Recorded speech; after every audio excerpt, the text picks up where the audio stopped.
좋아. 해볼까?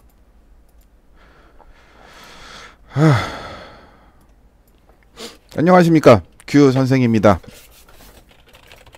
역사 강의 시간이네요.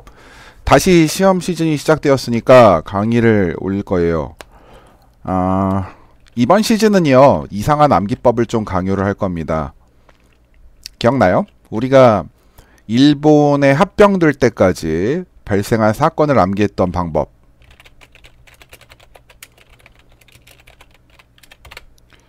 기억이 났으면 좋겠어요. 인과관계나 흐름을 제대로 이해하고 있어도요, 이 순서는 오락가락해요. 잘 까먹는다고. 그래서 까먹지 않기 위해 이거를 가르치는 거거든. 수능 보는 그날까지 안 있는 게 좋아요. 근데 보통 까먹지. 뭐 까먹을 때마다 다시 보면 되니까. 이번 시험에는 이런 식의 암기가 되게 많을 거야. 하지만 뭐 잘 외울 수 있게 최대한 도와드리겠소. 힘내서 해봅시다. 뭐 잡설은 줄이고 설명을 해보실까나. 문화통치 합시다. 문화통치. 문화통치는요, 구라입니다. 거짓말이라고도 하지. 새빨간 거짓말. 이거 좋다. 자, 그럼 저희 뭔 소리냐면요, 이게 시작하자마자 이 인간이 정신병에 걸렸나 무슨 소리라는 거야 이럴 텐데 내가 설명해 줄게. 문화통치는요, 1920년대에 일본이 한국, 조선을 통치하는 방법이에요. 이 방법의 원인은 3.1운동이에요. 3.1운동을 기점으로 해서요, 일본 입장에서 더 이상 무단통치, 힘으로 때려 눕혀서는 얘네를 말을 듣게 할 수 없겠구나 라는 생각을 했어. 그래서 방침을 바꿨죠. 언론, 집회, 결사의 자유를 보장하고 무단통치의 상징적인 제도가 헌병경찰제도거든. 헌병경찰제도를 보통경찰제로 바꿉니다. 또 문관 총독 부임을 하겠다, 뭐 이런 것도 준비했고요. 그리고 참정권도 부여하고요, 조선인에게. 뭐 교육의 기회 확대, 이런 거 한대요. 이게 문화통치입니다. 너무 좋네요, 그쵸? 신문에서 좋은 정보도 얻을 수 있고, 태형을 치던 나쁜 헌병 경찰들이 다 보통 경찰이니까 이제 사이도 좋아질 것 같고, 문관 총독이 부임되니까 나라가 막 문화로 발전을 할 것 같고, 선거도 이제 할 수 있으니까 좋죠. 그리고 과학이나 연구도 막 발전을 할 것 같고요. 너무 좋지? 다시 말하는데 문화통치는 구라입니다. 구라라고, 구라 이런 거 없었어. 걔네들은 문화통치라는 이름을 붙이고선 이걸 했지만요, 이거 얘네들이 했던 거는 결국은 그 시대 무단통치랑 크게 바뀌질 않았어요. 시대의 낚시질이지. 근데 우리 민족이 다 거기에 걸렸어. 그래서 다 파닥파닥 하고 있지. 파닥파닥. 낚시에 당한 거죠. 자, 왜냐면요, 언론 집회 결사의 자유는 있었는데요, 검열을 했고요, 여차하면은 신문을 정간했고요, 여차하면 폐간하고요, 막 이랬어요. 또 보통 경찰로 바꿨는데 경찰 수는요 3배로 증가합니다. 게다가 사복경찰이 늘어났어요. 사복경찰이 하는 일은 뭐야? 독립운동가를 탄압하는 거예요. 그리고 숨어드는 거죠. 여기저기 숨어 있는 거죠. 또 문관총독 부임이요, 10번 동안 한 번도 이런 일이 없었습니다. 조선인 참정권 부여, 부여했어요. 참정권 너무 좋죠. 근데 부여할 때 규칙이 있어요. 세금을 잘 내야 함. 자, 물어볼게요. 우리나라 이 당시에 잘 살았어요? 일반 시민들 돈 다 많아가지고 막 세금도 잘 내고 그랬어? 여기서 말하는 잘 내는 건요, 세금을 많이 내야 한다는 거고요. 세금을 많이 낼 수 있는 사람들은 당연히 재산이 많습니다. 지주층과 친일파만 참정권이 부여되는 결과가 이어집니다. 우리는 가난한 데다가요, 게다가 문맹이에요. 글자를 못 읽어. 그럼 어떻게 참정권이 부여되는데 활용을 하겠어? 이런 문제들이 있었죠. 교육기회 확대, 이건 조금 있었어. 하지만 이것도 꼼수가 있었지. 교육 기회를 확대하는 이유는요, 부려먹기 위해서라고 생각을 하시면 돼. 그리고 일본의 문화를 주입하기 위해서지. 이런 것들이 전부 문화 통치입니다. 그런데 여기에 감동을 먹은 거야. 야, 이게 봐라, 일본도 잘 하잖아. 막 투표도 하게 해주지. 그 교육도 하게 해주지. 경찰들이 막 태형도 안 쳐. 막 착해. 막 이렇게 얘기를 하던 사람들이 있어요. 민족주의자계 인물들이요, 한마디로 친일로 돌아서는 계기가 됩니다. 뭐 전부 다는 아니야. 일부가 친일이 돼요. 대표적으로 이광수 같은 놈이 있습니다. 이광수 같은 놈 해도 돼요, 여러분. 이광수에 있는 이 사람이 썼던 그 많은 글들, 또 소설, 그런 거 이제 우리 교과서에도 나올 정도였어요. 되게 잘 쓰거든요. 이 자식은 개새끼예요. 괜찮아요, 말해도. 몇 명이 있어. 네, 별 상관없습니다. 혹시 이광수 연합, 뭐 사랑 연합, 팬클럽 연합에서 저한테 시비를 털고 싶으시다면은 그럼 전화하세요. 내가 왜 지금 이 자식이 개새끼인지 설명할 수 있는데 안 하고 있으니까 확 해버리는 수가 있어요. 자, 요렇게 민족주의자계 인물들이 친일로 넘어갔죠. 그렇게 되면서요, 그 상황을 보던 독립운동가들은 문화통치를 이렇게 정의합니다. 그래서 민족 분열 정책이다라고 생각을 하시면 되겠습니다. 문화통치는요, 1920년대 내내 돌아가다가요, 후반쯤 되면 좀 오락가락해요. 흔들흔들 하다가요, 1931년에 만주사변을 기점으로 이제 잘 이루어지기가 힘들게 돼요. 예, 이유가요, 일본이 돈이 없어가지고 조선을 삥 뜯으려고 맘먹고 있던 거라서 그래. 그리고 37년이 되면 집어칩니다. 완전히 폐지. 그래서 문화통치가 이렇게 폐지가 되는 데까지 몇 년 걸렸죠? 한 10년 이상 걸렸죠? 이 10년이 지나고 나니까 이 나라는 친일파 천국이 되어 있었어요. 쓸쓸한 얘기입니다. 그래도요, 아무튼 20년대 초부터요, 20년대 말까지는요, 나름 독립운동이 여러 가지가 발생을 해요. 희망을 잃지 않은 독립운동가들에게 희망을 잃지 않을 만한 사건들이 계속 일어났어.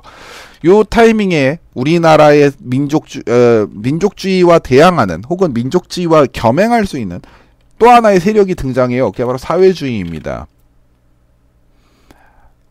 사회주의가 우리나라에 들어오거든요. 마르크스 레닌주의, 코민텔은 프롤레타리아? 공산주의 인터내셔널? 이거 제3 인터내셔널이라고 하거든? 야, 자! 집어치우세요. 그냥 사회주의가 들어왔습니다. 당신네들이 이걸 이해하기에는 너무나 아직 어리시니까 고등학교 수업 때 다시 들으세요. 내가 수업 시간에 했거든요. 근데 이거를 글로 써서 설명하려면 내가 이거 수업 시간, 야, 기억나냐? 수업 시간에 내가 사회주의 들어온 거 가지고 얼마나 설명했냐? 한 교시 내내 했죠. 그럼 지금부터 45분 동안 내가 코민테른과 사회주의와 이 당시 세계 정세와 마르크스주의를 설명하면요, 그럼 여러분들은 이번 시험은 망한 거예요. 자, 그래서 사회주의가 들어왔습니다. 사회주의는요, 꽤 그럴싸한 얘기를 해요. 그리고 소련의 지원을 받을 수 있는 계기가 됩니다. 그 지원 사이즈가 장난 아니거든. 되게 많이 지원해 주거든. 그래서 사회주의 만세를 외치면서 독립운동을 하게 되는 사람들이 많이 등장을 합니다.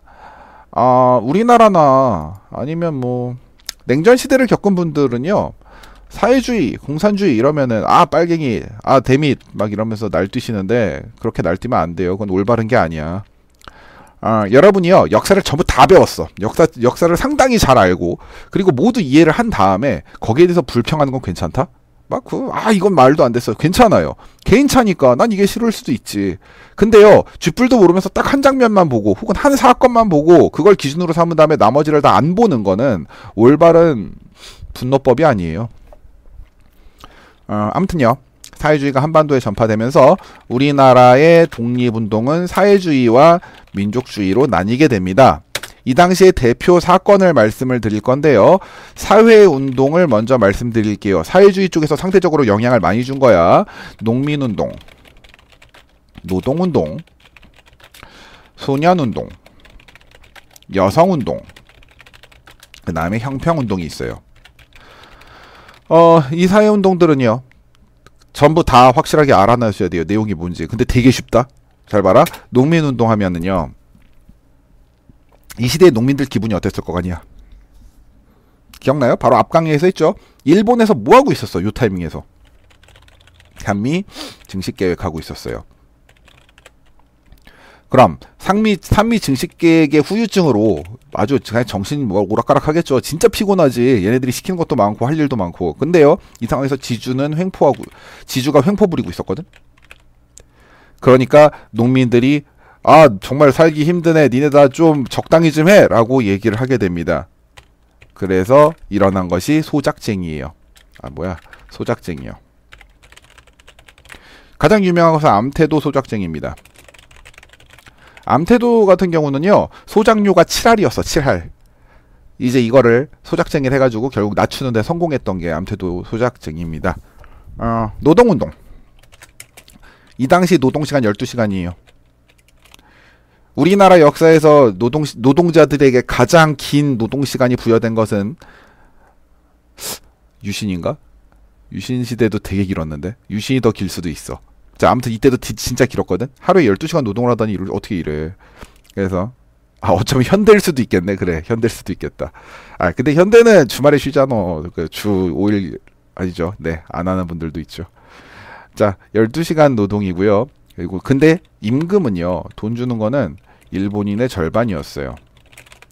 그리고 여성은 그나마 그것도 다 못 받아. 여성 차별도 있었지.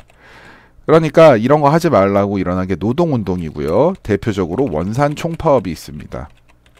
4개월 동안 원산 전체에서 일을 안 한 거야. 그러면서 몰라, 돈 우리 상황 개선해주지 않으면 일 안 해 하고서는. 이 두 가지는요, 각각 농민운동과 노동운동으로서 우리나라에서 가장 낮은 계층에게 권리를 보장하겠다라고 하는 운동으로 시작을 했지만 시간이 지나면서요, 반일운동으로 좀 바뀌어요.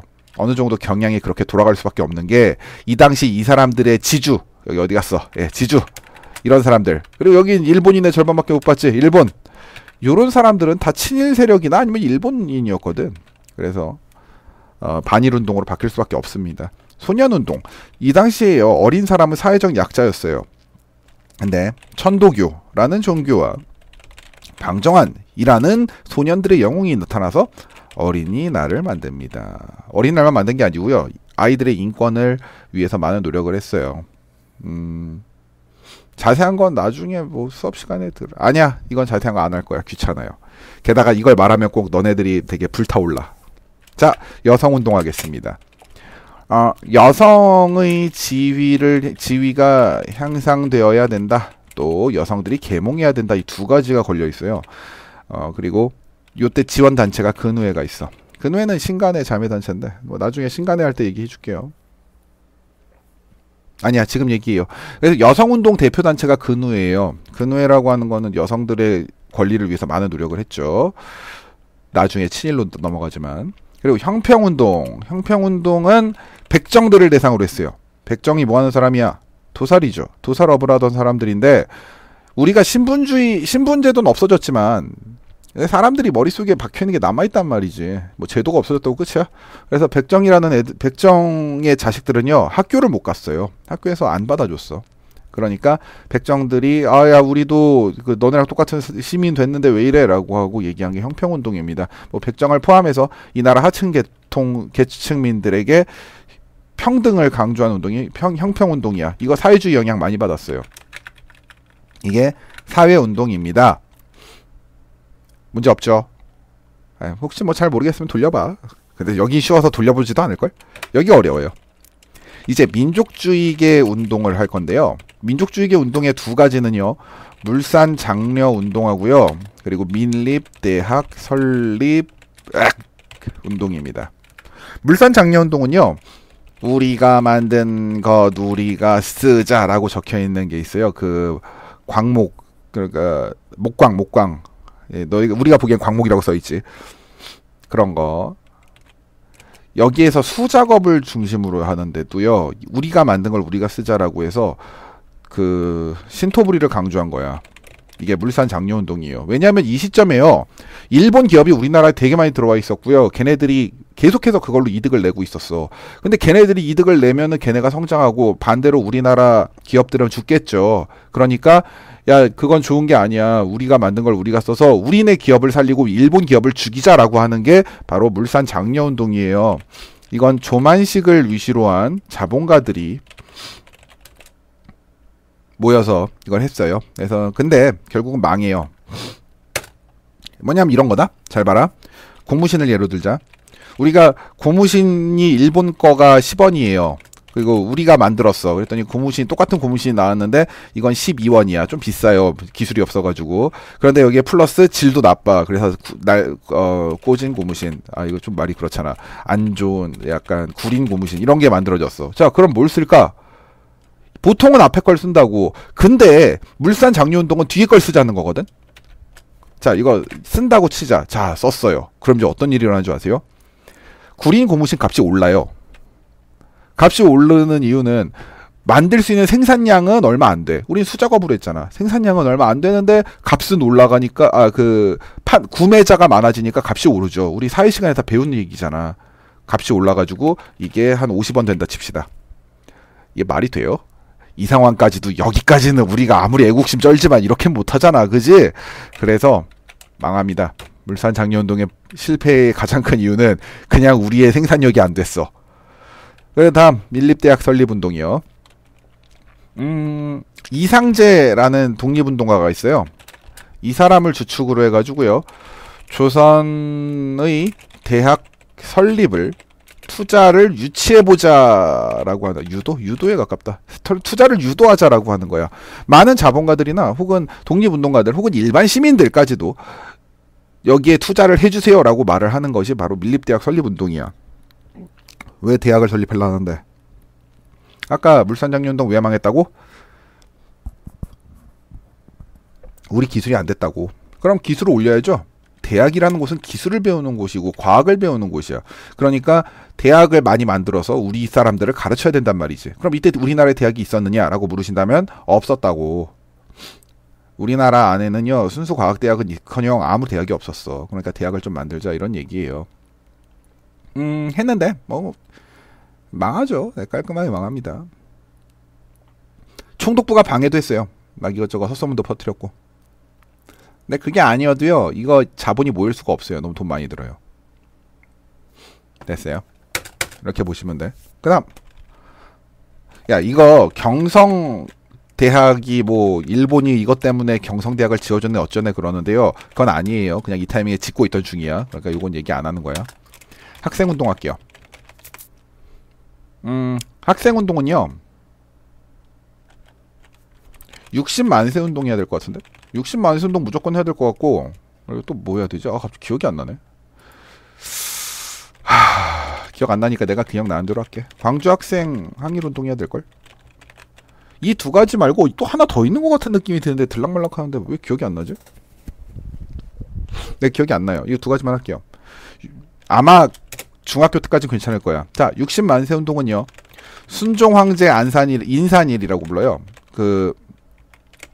돌아가셨거든. 그래서 돌아가셔가지고 1년 되면 인산일이야. 그때 만세 시위하자라고 얘기를 한 게 60만세 운동이다. 이건요 학생들하고요 사회주의 쪽 지도자들이 같이 했는데요. 뭐 그 외에 천도교가 같이 했나 그랬는데 이거를 시위를 하기도 전에요 걸렸어. 그래서 사회주의가 싹 다 잡혀가 버려요. 그래서 끝날 줄 알았는데 학생들이 계속합니다. 이게 60만세 운동이야. 학생을 중심으로 한 운동이 돼버렸죠. 전국까지는 못 퍼졌지만 그래도 꽤 큰 시위가 됐어요. 광주 학생 항일운동. 여러분이 만약 광주에 살고 계시고 여러분이 대대로 광주에서 계속해서 살아있는데 굉장히 힘들게 살고 계신다. 그러니까 광주에서 배 두드리고 따숩게 사시는 분들 말고 우리는 전통적으로 광주에서 살고 좀 힘들게 살았어. 이런 분들이라면 여러분들은 부모님에 대해서 어느 정도 자부심을 가져도 될 수도 있겠네요.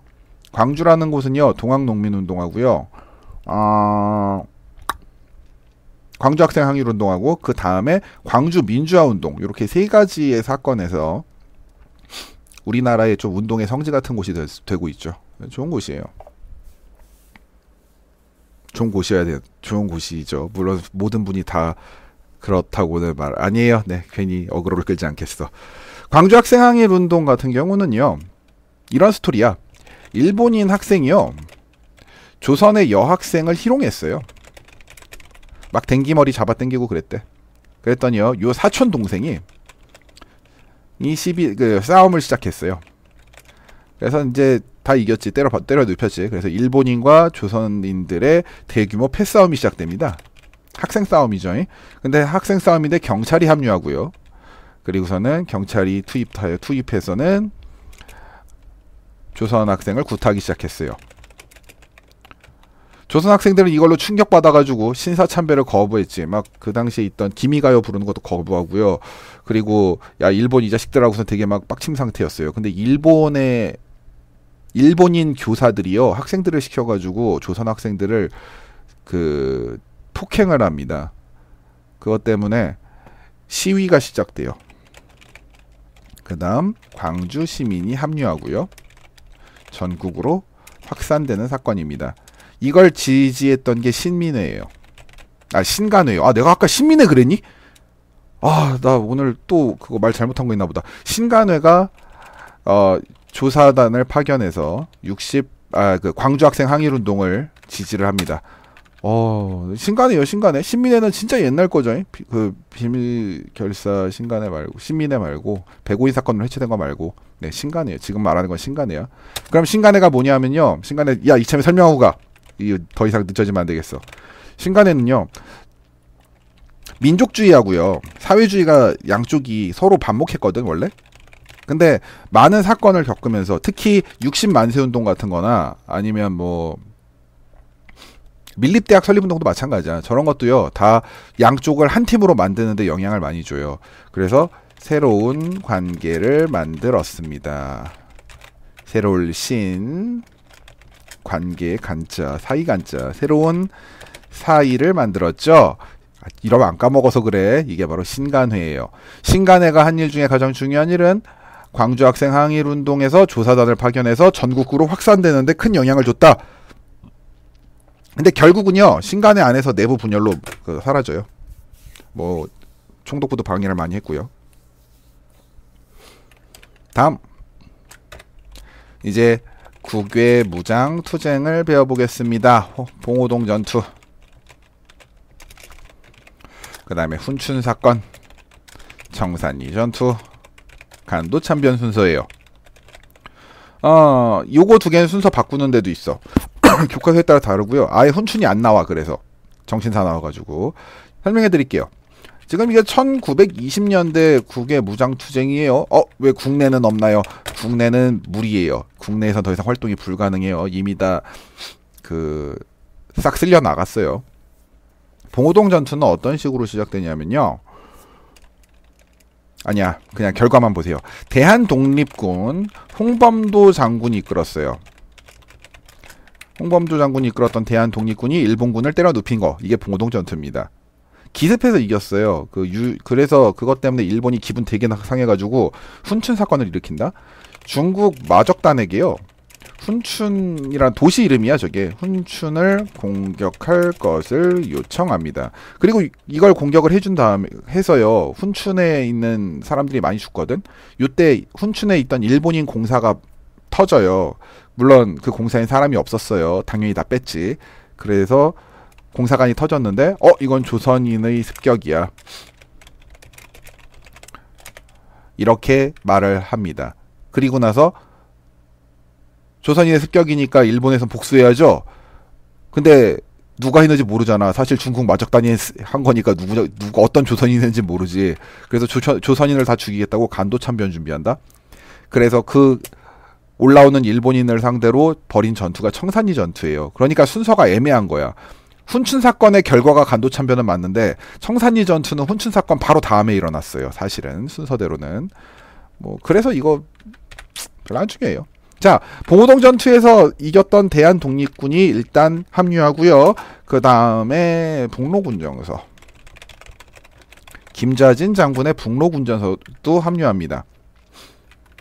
청산리 전투는요, 우리나라 역사에서 가장 큰 전투예요. 반항일 무장투쟁 중에서는 가장 사이즈가 크고요. 그리고 가장 큰 승리를 거두었어요. 가장 큰 승리를 거뒀다는 것은 이 뒤로 계속 졌다는 소리야. 교전 자체가 없었지 사실.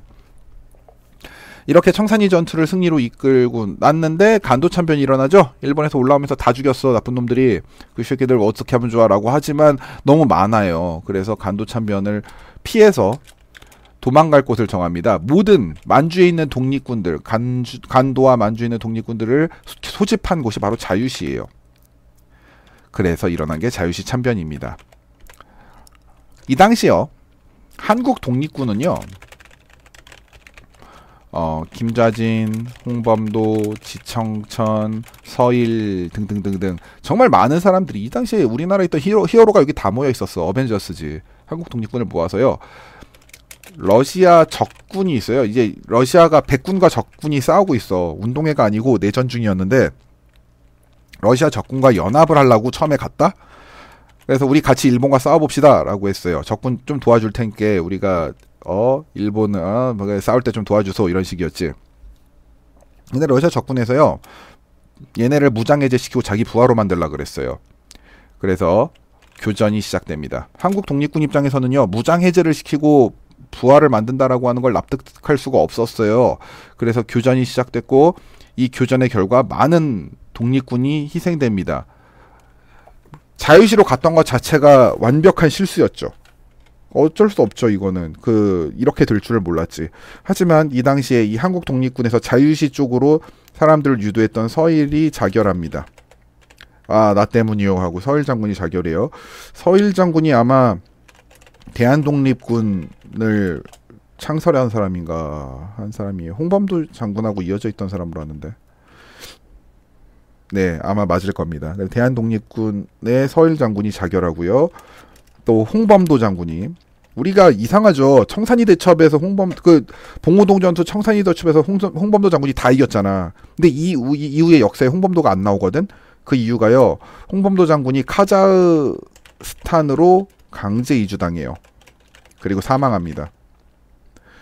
우리나라에 있던 히어로 팀 중에 가장 중요했던 사람 한 명이 죽죠. 지청천 장군하고 김좌진 장군 탈출할 거예요. 아마 저 두 분은 탈출하는데 성공합니다만 이 자유시 참변으로 우리가 거의 훅 가죠. 진짜 많은 게 꺾입니다. 여기까지가 1920년대 국외 무장투쟁이에요. 봉오동 전투, 청산리 전투에서 이겼으나 간도 참변을 피해서 자유시로 도망갔는데 자유시 참변이 일어났다. 이렇게 생각하시면 되겠습니다. 다음이요. 김환봉의 의열단. 김환봉은 우리나라 역사에서 좀 비극적인 위치를 차지하고 있는 사람입니다. 이 사람 폭탄 전문가예요. 정크렛 같은 사람인데 아니야. 정크렛은 악당이잖아. 아무튼 폭탄 전문가인데요. 이 의열단이라는 단체는요. 경찰서도 터뜨리고 관공서도 터뜨리고 동양척식 주식회사도 터뜨렸어요. 그러다가 터뜨렸는데 아무리 터뜨려도 효과가 별로 안 나가지고 야 안되겠다 무장투쟁하자 이렇게 바뀌어요. 이 김원봉의 의열단 왜 지금 설명하느냐. 1920년대 활약한 조직이기 때문이야. 국내에 있는 경찰서, 관공서, 동양척식 주식회사를 터뜨렸기 때문에 이때 많은 활약을 했죠. 이 김원봉이라는 사람은요. 우리나라 역사에서 정말 중요한 위치를 계속 차지하고 있어. 요 타이밍에서 진짜로 많은 무장 단체들이 이 사람 주도로 이루어진 건 맞는데 이 사람이 나중에 북한으로 가요. 월북하지. 납북이 아니라 월북이야. 월북. 북한으로 가서 6.25 전쟁 때 합류를 합니다. 그러니까 이 사람은 우리나라 입장에서는 우리를 저버린 사람으로 보이는 거지. 근데 북한 안에서도요. 6.25 전쟁의 패배의 책임을 김원봉한테 묻기 때문에 결국 저분은 양국에서 다 버려졌어요. 언젠가 재평가될 수도 있는 사람이라고 생각을 합니다만 6.25 전쟁에 너무 처참했기 때문에 우리나라에서 재평가는 좀 힘들고 통일된 다음쯤이 아닐까? 나중에 김원봉 얘기가 나올 때마다 해드릴게요. 아무튼 김원봉이라는 사람이 있고 이 사람은 무장단체에서 많은 영향을 줬다라는 거 알아두시면 돼요. 한 명만 더 합시다. 요번 시즌 강의부터는요. 내가 몇 명 정도의 독립운동가를 가끔 얘기를 해드릴게요. 여러분들이 외우기 좋게. 등장인물이 너무 많기 때문에 주요 몇 명은 알아야 돼. 내가 분명히 가르칠 사람은 여운형이야. 그리고 김규식. 이 두 사람은 얘기를 안 할 수 없거든. 김원봉도 나중에 각 잡히면 한번 얘기해 줄게요. 근데 요거 말고 오늘 할 사람은요. 이상재 얘기 드릴게. 이상재. 자, 이상재 어디서 나왔었어요? 빨리 기억을 떠올려봐. 오늘 수업 중에 있었다고. 이상재 어디 있었어? 기억 안 나요? 밀립대학 설립운동에 있었죠? 이상재라는 사람은요. 우리나라에 유일하게 남한과 북한 양쪽에서 전부 다 독립운동